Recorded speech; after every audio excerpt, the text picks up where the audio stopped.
So this is the workshop for Sherica's work. First of all, I hope everybody's well. I haven't done one of these for a while, so I apologize. I know that a lot of my students have been writing to me. It's just like more and more with all this lockdown and everything. Everybody's becoming a little bit more stir crazy, and so I just hope everybody's. How about this? I hope everybody's maintaining their sanity by reading a lot and writing a lot and revising, right? Right? Anyway, okay. But yeah, I hope you're all well and safe and everybody's, not losing their minds too much. So I'm going to start with the poems here. The first two poems, Clarity just won't work because, as a poem, because you can't pack, like I said, you can't do single word lines in a poem. It so rarely works because it places all the pressure on those single words to do, the work of a poetic line, right? So basically what it does, it doesn't allow for any enjambments. It doesn't allow for any metrics in the poem. So it basically kind of defies, right, what a lyric poem can do. Now I think I'd mentioned it in workshops before. There are poems called concrete poems. Here, hold on one moment. I'm going to go grab an example of these.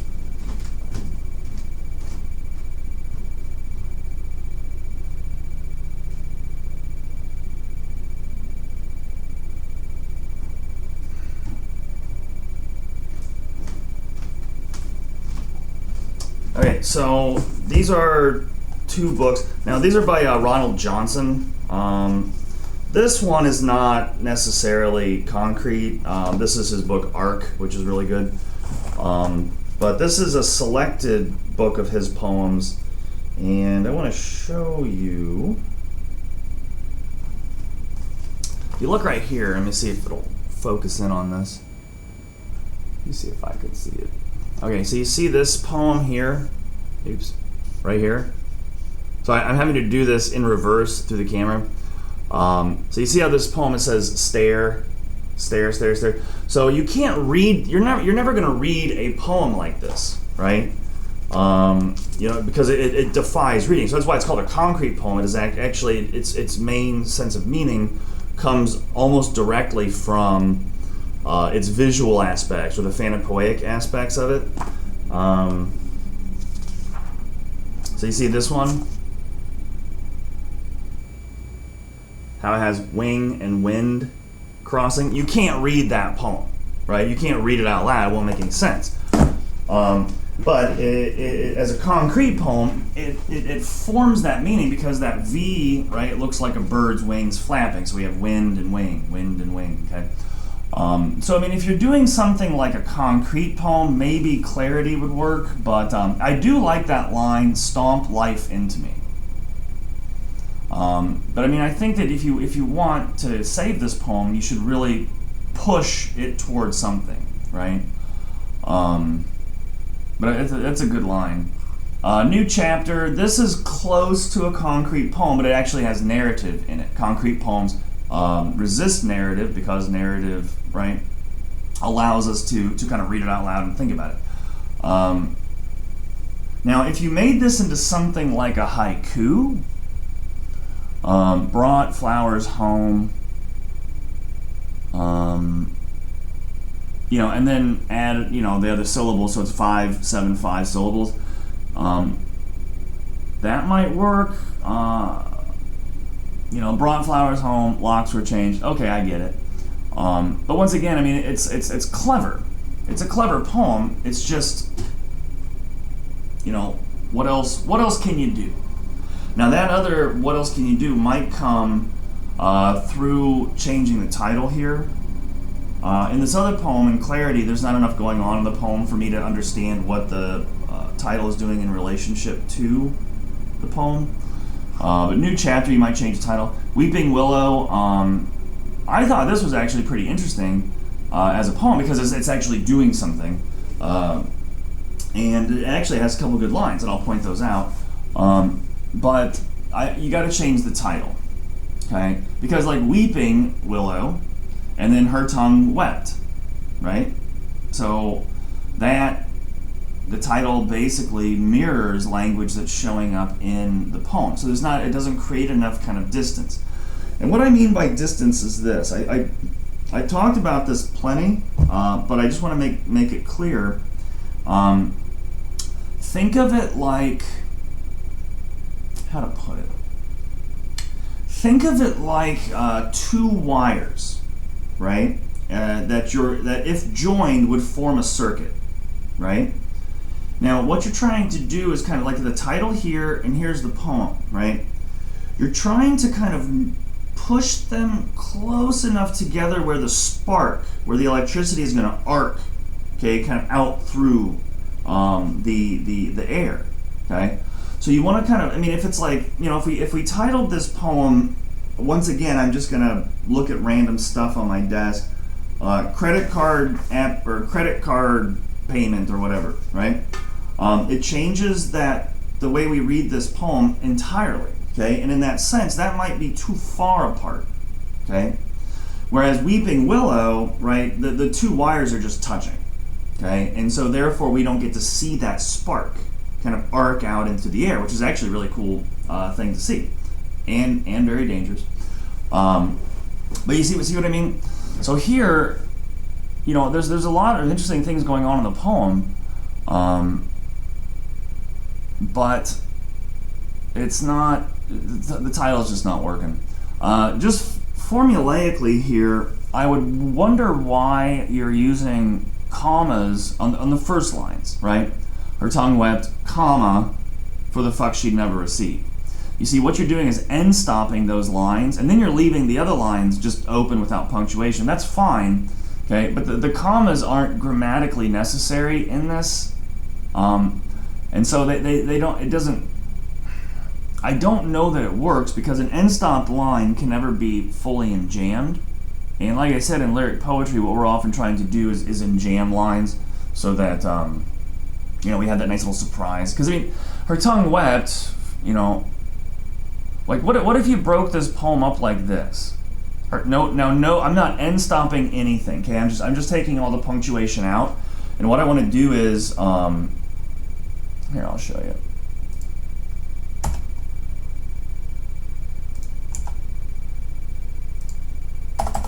Let me clean this up a little bit.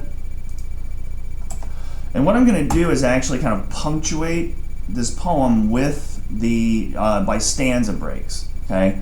So I'm not going to use any regular punctuation in it. What I'm going to do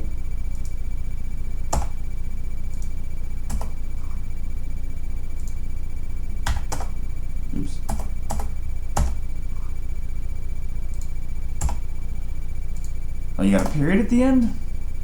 Okay. Let me print this and I'll hold it up and show you. It's going to look a lot differently, and so therefore it's going to have a different kind of feeling to it. Print selection. Okay. One moment. Like I said, you know, doing this in class is really easy because I can just, you know, show you the markings on the page. But trying to do this through Zoom or whatever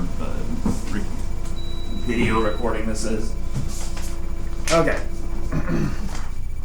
So here, you can kind of see the poem. Her tongue wept. Sorry, it's hard for me to read this backwards.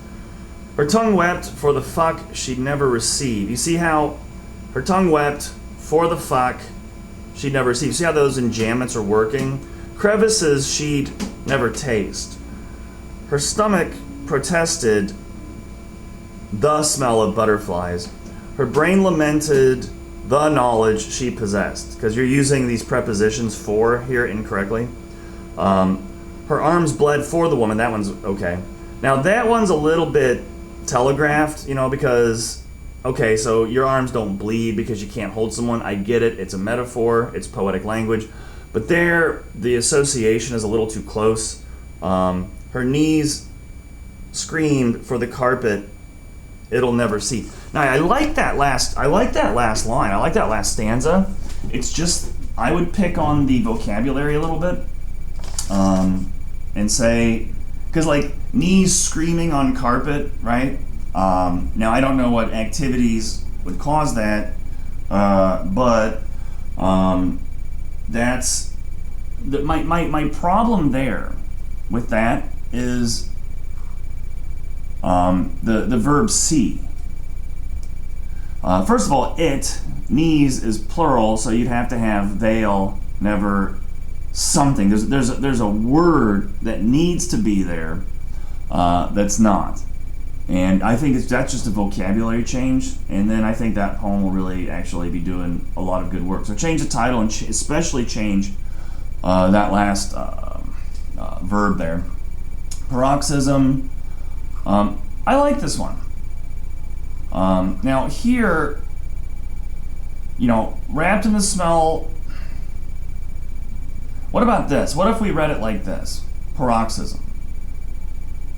Fresh rain wrapped break in the smell of sunshine break tingle down their spine.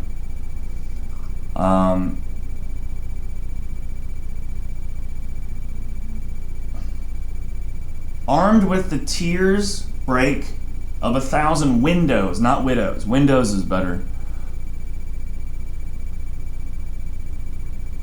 Their lips wept for birthdays never celebrated break, holidays never seen break, pictures never taken break, tantrums never thrown into, tantrums never thrown break into faces they'll never kiss, okay? So I'm adding that preposition into to make that last line part of that list: birthdays, holidays, pictures, tantrums. Okay, and that has more of an oomph to it rather than just partition. So I think that'll make that poem really good, and you can keep the title, Paroxysm. That's a good title. And if you guys don't know what paroxysm means, go look it up. I'm not your dictionary. But no, I think those last two poems are really good. And just all we're doing, I'm not really changing the language all that much. All I'm doing is just moving it around on the page. And this is something that you can do, Sherica. This is something that everybody can do. And this is something that all poets do. So I think those last two are working quite well. Now to the story. Now, one of the problems here is that there are unintended point of view shifts because the narrative or the narrator, the narrative style changes so dramatically throughout this piece, and part of that I think is because of your interest in screenwriting, okay, and that. Because like with screenwriting, you have to do establishing shots and blah blah, and you have to tell like the camera's doing this, and there's a dolly or a tracking shot. It feels to me like that's kind of getting in the way of some of this language. Like if anyone was walking by, okay, it was that's fine. It was the perfect spot because no one would see you unless they deliberately decided to go that way. You see, that's all fine, but you see how that's not framed around the characters, okay? And it's a very particular thing about fiction, okay? Like I said, point of view shifts can sometimes happen when you move away from the main character's point of view into the mind of another. But it can also happen in the narrative itself, okay, or in the narration, because this kind of like high, lofty narrative, that's fine for an opening or establishing scene, okay. But what you're doing with lines like this is you're shifting it around so much, and it's kind of hard. It kind of wobbles what the reader is to understand that the narrative is doing. Okay. And I thought this, I think this scene goes on just a bit too long. Because notice this, you've got what? 1,300 words, so that's 4 pages, 4.5. I think you could cut this down to a solid 3.5.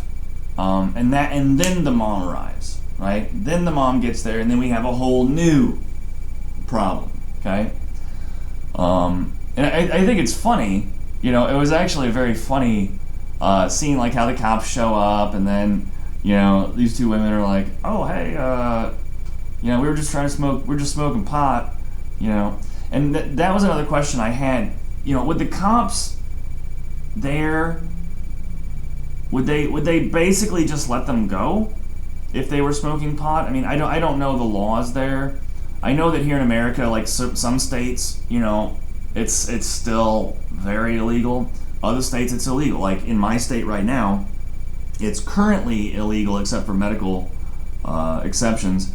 And I can drive 2 minutes across the Mississippi River into Illinois where it's legal. Okay, so I mean, it's one of those states' rights things. But here, I wasn't sure if they're trying to deflect away from this, because, and this is another question, is homosexual? I assume homosexuality is not illegal. I know that it's taboo as all get out in the Bahamas, but are there human rights safeguards in the Bahamas? I mean, this is something I just don't know. Because the cops start harassing them basically because of this, and so I think that what I'm reading here is interesting because it's not trying to force ideology down our throats, okay? And so that's good, right? What you're doing is you're telling a story about a human being, right? And so long as it doesn't, I think, and this is just me. The politics are baked into a story like this. So long as we care about these characters, right? We don't want them to be harmed or get in trouble simply for who they are. That's great. That's good storytelling. But the moment that it's the way I always describe it is let's say you've been reading too much Karl Marx, right? And it's good to read Marx. Don't get me wrong. And all of a sudden now you think that capitalism is just evil, right? So you go on and you start writing books and poems about, greedy capitalists and greedy bankers and all this. And that's when the propaganda, right, starts to infiltrate the story. And so it basically, it shuts the story into a very small room, okay? So I think that what you're doing in this story is nothing like that. So I think that's good, okay? For a story like this, humanizes people to other people who might be averse to those kinds of lives. I mean, that's the problem in America right now. It's a lot of research suggests that homosexuality is biological.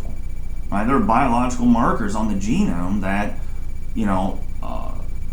create that behavior pattern. Right, so we have traits and we have behaviors, and then we have the kind of response to them. But if homosexuality is biological, you then can't legislate against it. It's like legislating against somebody's skin color or their gender. You can't do it, right? So that's what's really frustrating to me. Somebody who loves science, right, and evolution and genetics, because this research is essentially ignored legislatively. Anyway, sorry, enough of my diatribe. But yeah, stories like this, these are what humanize this, right? And I think that, I think it's a good start. I really do. Here's my problem with it. The dialogue, the way that it's written, is not punctuated, and it is utterly confusing at sometimes just to kind of figure out, because you're writing in pretty thick dialect, okay? Like I said, dialect writing, there's no big deal. There's no right or wrong about it. But when the cops are speaking, now here's my question: is the cop's speech supposed to characterize them as like severely uneducated because that's what's coming across, which is fine. But so in that sense, the dialect is fine. It's just the punctuation, excuse me, at times is utterly confusing. Okay, you have to tag the speech too. Things like Shiloh gulped and stood in shock for a moment, thinking, how could he possibly know her? And worse, if he would tell her father,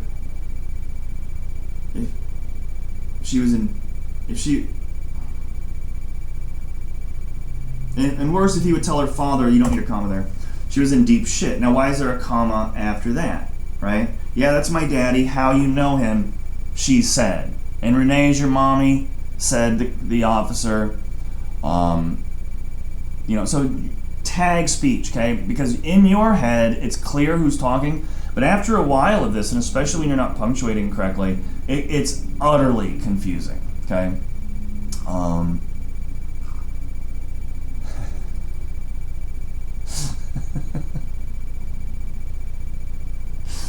I'm sorry, when the cops found the vibrator, I thought that was pretty funny. Now, Bay here, I realize is just, that's the dialect, boy, very common in Bahamian speech. Technically, you would have to put commas around that, okay? Because that's an address, okay? You're addressing somebody. So if I said,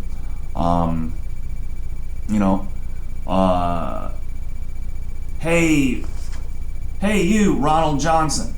So it'd be hey you, Ronald Johnson. Okay, so that's an address. So it's like I said, the punctuation in here is really confusing.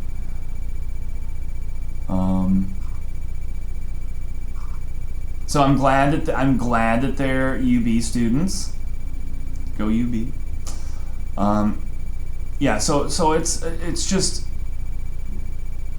really confusing, just especially in the speech. It needs to be punctuated. You can't keep punctuating with commas. Now here we're in this part where they're being handcuffed. Let me go, Bay. Are you doing the? Is that boy again? And why is it spelled differently? You can't write out, let me go, Bay, I gonna kill you, Bay, comma, watch for you, comma, y'all as abused people, Bay. You see, it's just word, and it's really hard. Okay. Now,